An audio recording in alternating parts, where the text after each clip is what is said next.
सच है तो दिखेगा।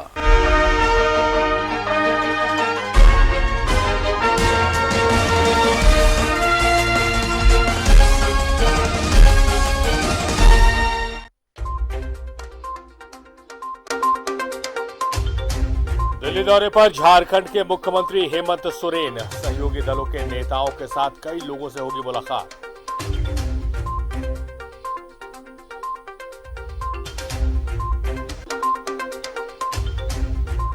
धनबाद में अनुसूचित जाति मोर्चा सम्मेलन में बीजेपी विधायक दल के नेता बाबूलाल मरांडी ने की शिरकत। केंद्र सरकार का किया बखान, राज्य सरकार पर बरसे।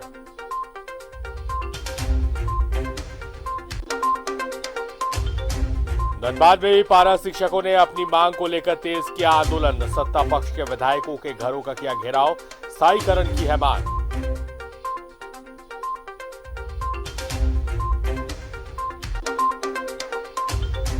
गोमो में नेताजी सुभाष चंद्र बोस की महानिष्क्रमण दिवस का आयोजन की तैयारियां। कालका मेल पर तस्वीर लगाकर सजाया। 18 जनवरी 1941 को अंतिम बार गोमो जंक्शन पर दिखे थे नेताजी। और धनबाद के रणधीर वर्मा स्टेडियम में सामूहिक विवाह कार्यक्रम का आयोजन। जिले के कोने कोने से 14 जोड़े पहुंचे।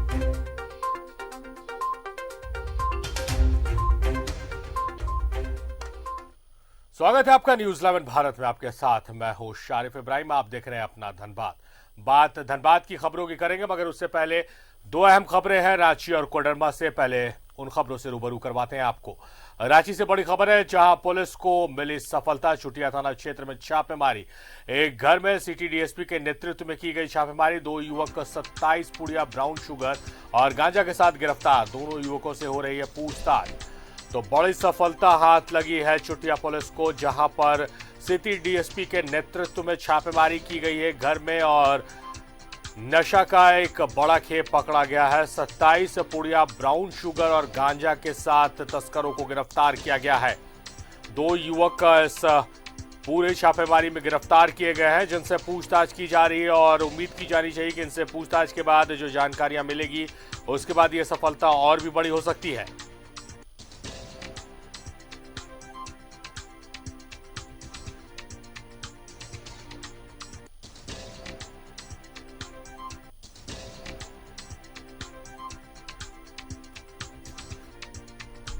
इमरान हमारे साथ फोन लाइन पर मौजूद है। इमरान, जिस तरह से नशे का कारोबार राजधानी रांची में फल फूल रहा है, मगर अब घर में जिस तरह से पुलिस ने छापेमारी की, ये बताने को काफी है कि कितने बड़े पैमाने पर यह कारोबार हो रहा है।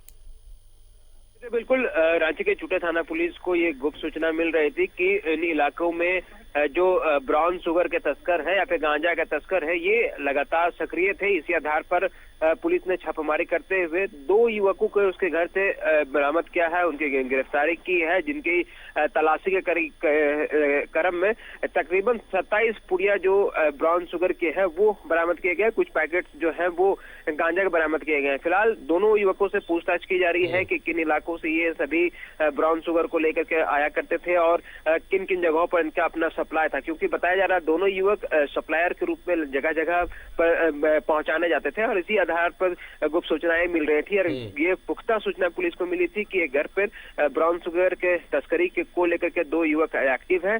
उस दोनों युवक उस वक्त घर पे मौजूद थे। दोनों युवकों को जब तलाशी ली गई तो उनके पास से जो है वो 27 पुड़िया जो है ब्राउन शुगर के वो बरामद किया गया था। फिलहाल सिटी डीएसपी और चुटिया थाना पुलिस पूरे मामले की तफ्तीश में जुट गई है। दोनों युवकों से भी लगातार पूछताछ की जा रही है। पूछताछ के बाद अन्य लोगों के भी नाम इस पूरे मामले में सामने आएंगे और उनकी भी गिरफ्तारी संभव है। चलिए इमरान, तो एक बड़ी सफलता पुलिस के हाथ लगी है। उम्मीद की जानी चाहिए कि उनसे पूछताछ के बाद जो जानकारियां पुलिस के हाथ लगेगी उसके बाद ये सफलता और भी बड़ी होगी। बहुत बहुत शुक्रिया इमरान, तमाम बातचीत, तमाम जानकारियों के लिए।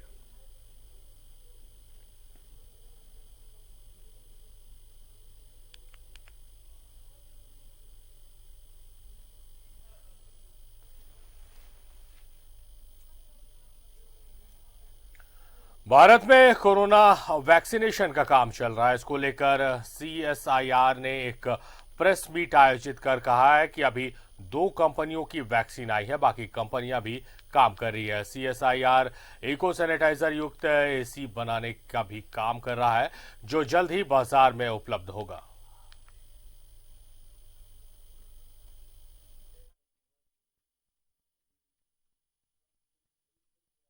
कोई भी वैक्सीन जितनी भी प्रभावी हो, हमारे साथ चॉइस रहना जरूरी होता है। और जैसे कि मैंने आपको बताया कि सीरम इंस्टीट्यूट वैक्सीन की जो एफिकेसी है, जो पब्लिश हुई है, पर्चियों में छपी है, वो 70% उसकी एफिकेसी पाई गई है, जो पूरे दुनिया में जिसके क्लिनिकल ट्रायल हुए थे। तो इसलिए ऐसा होता है कि किसी भी वैक्सीन के अलग अलग वैक्सीन होना जरूरी होता है, किसी की बीमारी के अलग, ताकि जनता के सामने में ये हो कि चॉइस हो कि मुझे ये वैक्सीन लेनी है, दूसरी वैक्सीन लेनी है। इसलिए पूरी दुनिया में आपने सुना होगा कि फाइजर की अलग वैक्सीन है, एक मॉडर्ना नाम की कंपनी उसकी अलग वैक्सीन है, एक जॉनसन एंड जॉनसन नाम की कंपनी, उनके फेज 3 ट्रायल अभी हाल ही में खत्म होने में है। आने वाले कुछ दिनों में वो भी FDA के सामने में जाएंगे मंजूरी मांगने के लिए। तो इसलिए अलग अलग तरीकों की एक बड़ी खबर कोडरमा से आई है, जहां कोरोना टीका नहीं लेने वालों के वेतन को रोका। सरकारी सेवकों के वेतन पर लगाई रोक। सिविल सर्जन ने इस संबंध में निर्गत किया पत्र। CS पार्वती नाग ने निर्गत किया पत्र। टीकाकरण प्रमाण पत्र प्रस्तुत करने पर होगा वेतन भुगतान। तो तुगलकी फरमान है ये, जहां CS ने एक पत्र निर्गत किया है कि तमाम कर्मियों को कोरोना का वैक्सीन लेना है और उस वैक्सीन को लेने का जब प्रमाण पत्र वो सौंपेंगे तभी उनका जो सैलरी है वो रिलीज की जाएगी, अन्यथा उनकी सैलरी पर रोक लगा दी जाएगी। अगर इसे सिविल सर्जन का तुगलकी फरमान कहे तो कहीं से यह गलत नहीं होगा। वैक्सीन आई है, वैक्सीन बनाई गई है, वैक्सीन सभी के लिए है, मगर इस तरह से किसी के सैलरी को रोककर या बाध्य कर वैक्सीन लेने या देने के लिए कोई बात नहीं कर सकता है।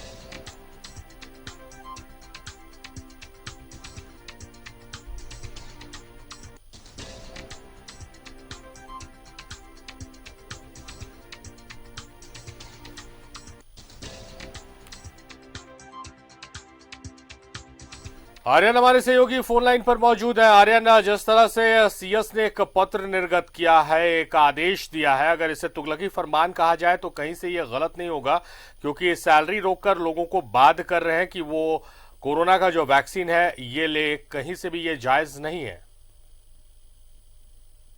ये कोडरमा सिविल सर्जन ने ये फरमान जारी किया है कि कोई भी अगर सरकारी डॉक्टर हैं और अगर वो कहीं पे भी हैं, चाहे वो प्रखंड में हो या फिर सदर अस्पताल में हो या विभिन्न कोडरमा के विभिन्न इलाकों में अगर हैं और अगर उन्होंने कोरोना वैक्सीन नहीं लगवाया है तो उनकी सैलरी रोक दी गई है और रोक दी जाएगी। आगे भी अगर सैलरी उनको चाहिए होगा तो पहले वो प्रमाण लाना होगा, क्योंकि बहुत तरीके की जो अफवाहें फैल रही थी कि कोरोना के टीका लगने के बाद कहीं ऐसा हुआ कहीं वैसा हुआ, उसको लेकर काफी जो लोग थे वो पैनिक हो रहे थे। तो इसको लेकर कुछ डॉक्टर वर्ग भी हैं जिन्होंने अभी तक टीका नहीं लगवाया है, तो जिसको लेकर जो स्वास्थ्य कर्मी हैं उनको टीका लगाने के लिए दिया गया था। तो अगर जो लोग नहीं लगवाए हैं वो लोग ज्यादा से ज्यादा लगवाएं और बाकायदा उसके लिए जागरूकता कुछ कार्यक्रम चलाना चाहिए। आर्यन, इस तरह से वेतन पर रोक, ये तो एक फरमान है।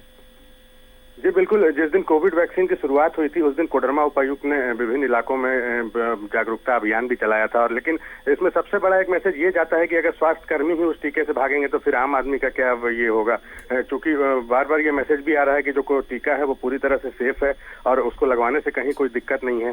तो इसको लेकर जो स्वास्थ्य कर्मी है उन्हें ज्यादा से ज्यादा वो लोग टीका लगवाएं और वो लोग पीछे ना हटें, इसको लेकर जो सिविल सर्जन है उन्होंने ये फरमान जारी किया है। जी चलिए आर्यन, जरूरत है इस बात की और सिविल सर्जन को इस बात की गंभीरता को समझना चाहिए कि वो जागरूकता फैलाए, लोगों को कन्विंस करे, ना कि इस तरह के फरमान जारी करे। बहुत शुक्रिया आर्यन आपका तमाम बातचीत, तमाम जानकारियों के लिए।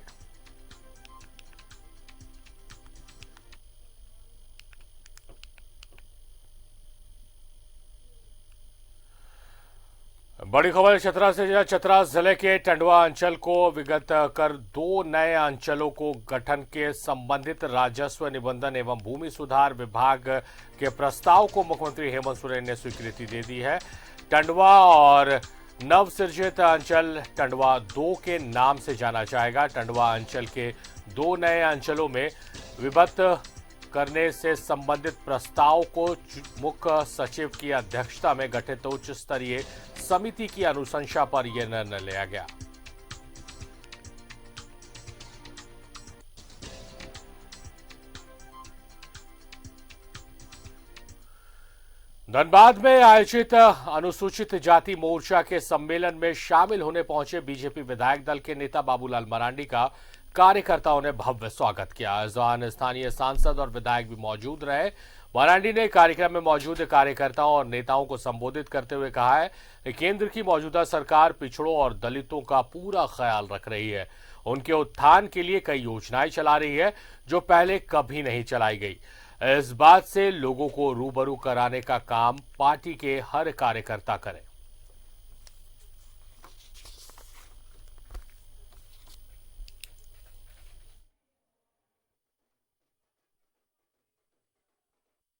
दावे के साथ कह सकता हूं, तो एक भी कोई झारखंड में रहने वाला जिनका झारखंड छोड़कर के कहीं भी कोई ठोर ठिकाना नहीं है, वैसा कोई भी लोग भूमिहीन नहीं होंगे। उन सबको जमीन उपलब्ध कराई जाएगी। और साथ साथ तो जमीन के साथ साथ हमने कहा कि जो प्रधानमंत्री जी का अभियान भी चल रहा है कि हमें उनको आवास भी उपलब्ध कराना, ताकि वो रह सके, कम से कम सुकून से वो सो सके, आराम से जीवन वो जी सके। राज्य भर में पारा शिक्षकों ने एक बार फिर अपना आंदोलन तेज कर दिया है। पाकुड़ में पारा शिक्षकों ने सत्ता पक्ष के लिट्टीपाड़ा विधायक दिनेश विलियम मरांडी के हिरनपुर आवास के सामने एक दिवसीय धरना दिया। धनबाद में झरिया विधायक पूर्णिमा नीरज सिंह के घर के सामने भी धरना दिया गया। तो वही खूंटी के तमाड़ विधायक के आवास के सामने भी पारा शिक्षकों ने धरना दिया है और स्थायीकरण की मांग की है। तो रामगढ़ विधायक ममता देवी के घर के बाहर भी पारा शिक्षकों ने अपनी आवाज को बुलंद किया। वहीं चाईबासा और दुमका में भी पारा शिक्षकों ने अपनी मांग को लेकर आंदोलन किया।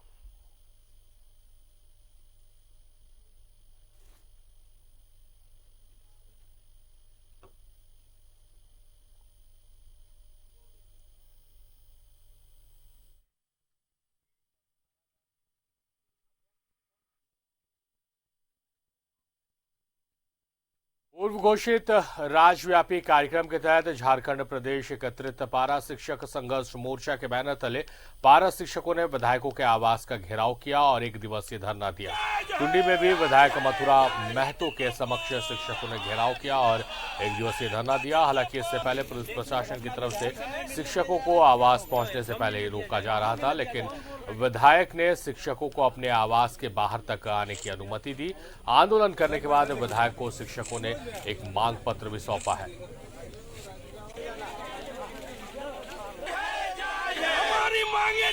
लोकतंत्र है और लोकतंत्र में सबको अपना बात लोकतांत्रिक तरीके से रख सकता है।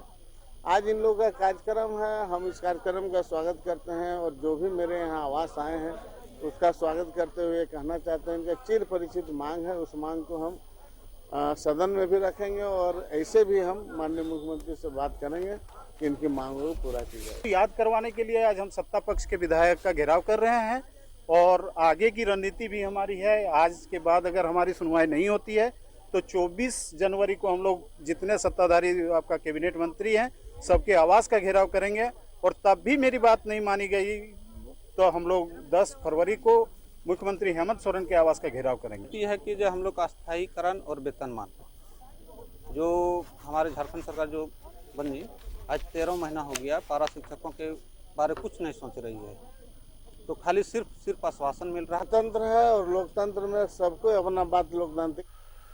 धनबाद के केंदुआ में कुस्तौर 3 नंबर में स्क्रैप लदे ट्रक के जलाने के मामले में ट्रक मालिक ने केंदुआजी थाने में 3 नकाबपोश अज्ञात लोगों के खिलाफ मामला दर्ज कराया। आपको बता दें कि शनिवार देर रात झरिया के राजापुर में ट्रक संख्या JH 10S6537 स्क्रैप लोड कर कोलकाता की ओर जा रहा था। इस बीच केंदुआ में अज्ञात नकाबपोश बदमाशों ने ट्रक रोककर आग के हवाले कर दिया।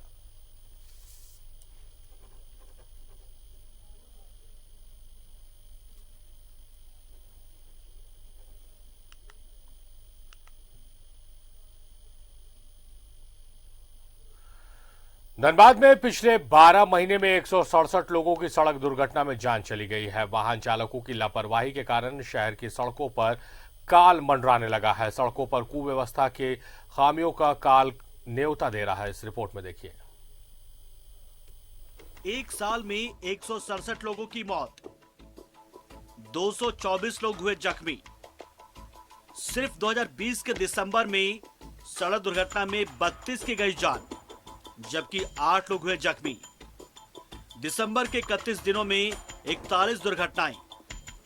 यह आंकड़े चौंकाते हैं, दहलाते हैं, लेकिन यही धनबाद जिले का सच है, जहां हर रोज चौराहे पर सुबह से ट्रैफिक पुलिस तैनात रहती है, चेकिंग भी होती है और लोगों से फाइन भी काटा जाता है, पर शाम होते ही सड़क पर काल मंडराने लगता है। या यूं कहें कि धनबाद की सड़क खून पीने के लिए शाम का इंतजार करती है।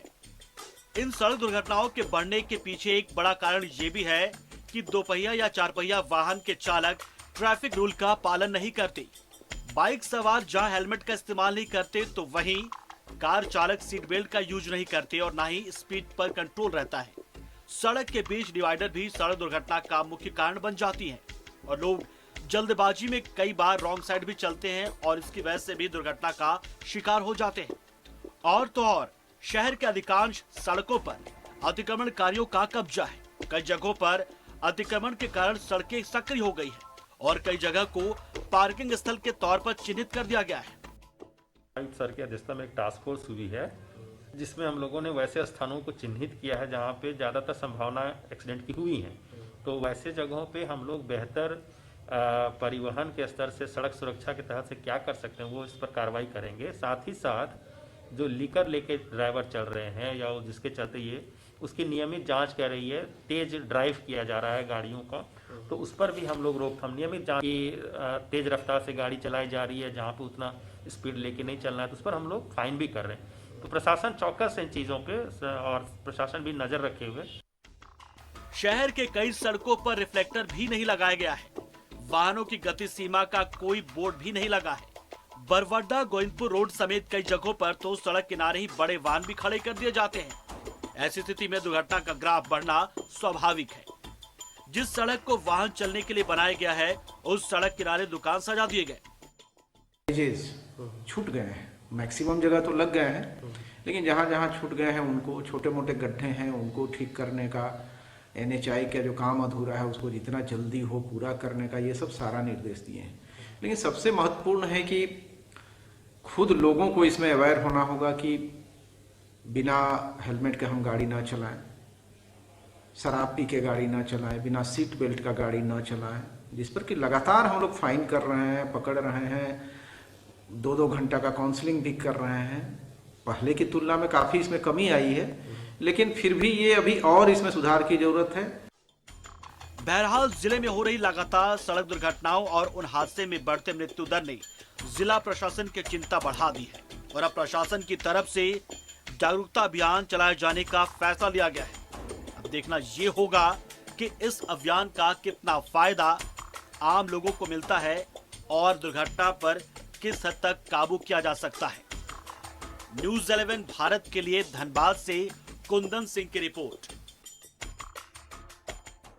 बुलेटिन में खबरें भी और भी है, मगर रुकें एक छोटे से ब्रेक के लिए।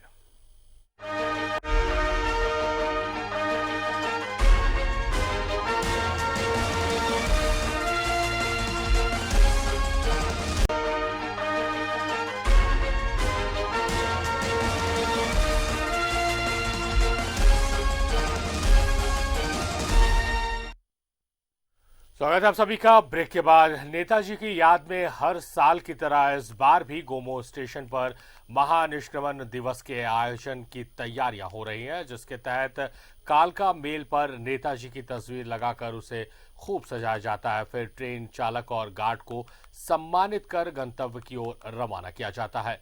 गौरतलब है कि 18 जनवरी 1941 को नेताजी को अंतिम बार गोमो में ऐसी ट्रेन में देखा गया था।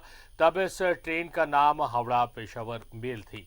वो पठान से वेश में पेशावर के लिए रवाना हुए थे। नेताजी की याद में ये प्लेटफॉर्म पर उनकी कांस्य प्रतिमा का स्थापना की गई है। इस विशेष कार्यक्रम को देखने के लिए बड़ी संख्या में लोग पहुंचते हैं।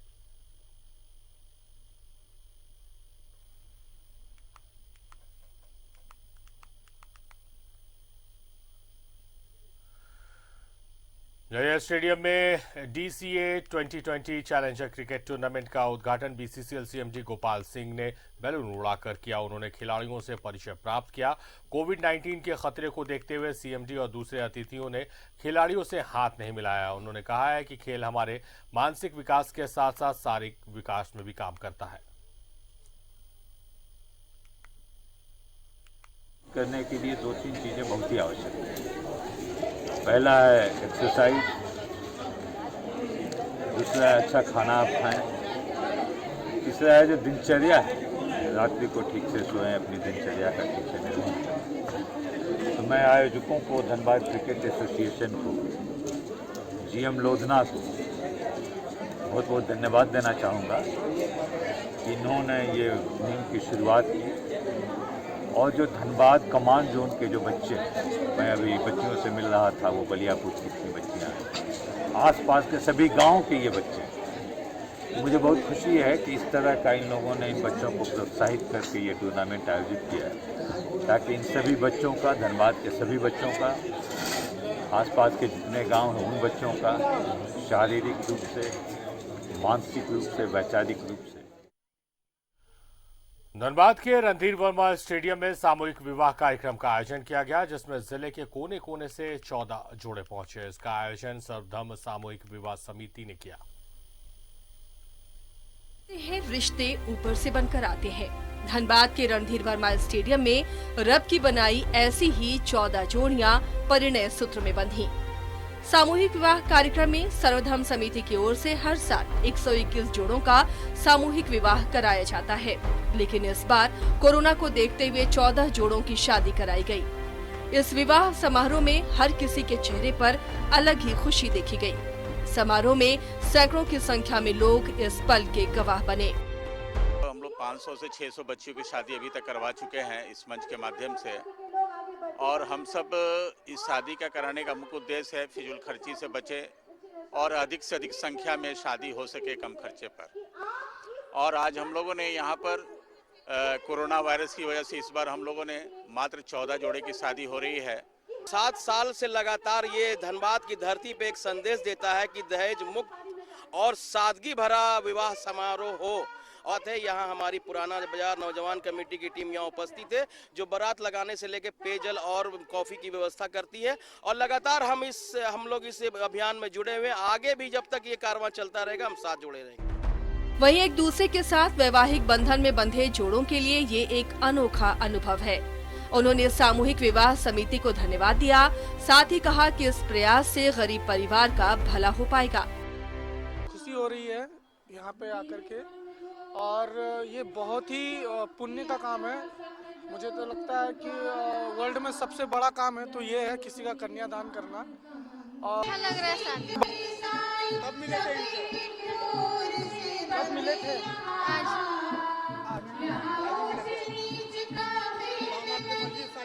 हाँ, माम आपकी मर्जी से शादी हो रहा है।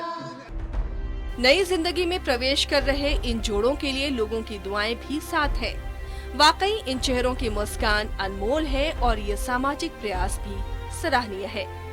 न्यूज़ 11 भारत के लिए धनबाद से बंटी की रिपोर्ट।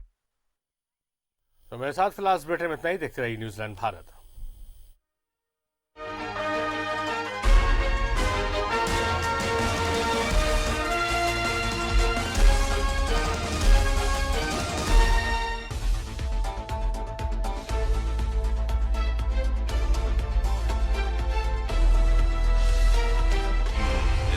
सच है तो